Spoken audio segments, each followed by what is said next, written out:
প্রিয় দর্শক শ্রোতা, আসসালামু আলাইকুম। পবিত্র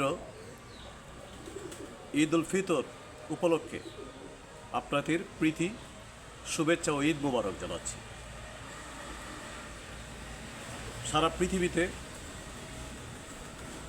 যে জাতিগুলো, বিশেষ করে প্যালেস্টাইনি জনগণ জায়নবাদীদের হাতে যেভাবে নির্যাতিত, যে অত্যাচারিত, যেভাবে তারা শহীদ হয়েছেন, যেভাবে আহত পঙ্গু,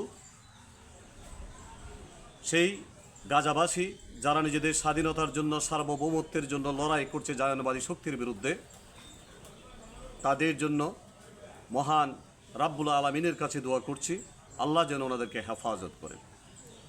আল্লাহ যেন হেফাজত করেন সারা পৃথিবীতে মানবতাবাদ যারা বিশ্ব মুসলিমকে যেন আল্লাহ হেফাজতে রাখেন, সে দোয়া করছি।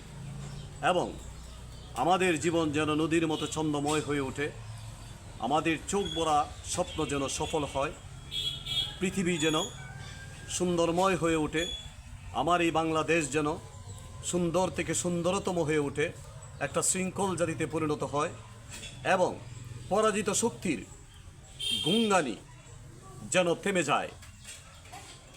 ওরা যারা দেশকে ধ্বংস করতে চেয়েছে, যারা দেশকে বিক্রি করতে চেয়েছে, যারা দেশকে বিক্রির বিনিময়ে নিজেদের অস্তিত্ব টিকিয়ে রাখতে চেয়েছে, আল্লাহ যেন তাদের উপর তার যে শাস্তি নাজিল করেন, সেই আশা রেখে আল্লাহ যেন সবাইকে হেফাজত করেন। আসসালামু আলাইকুম।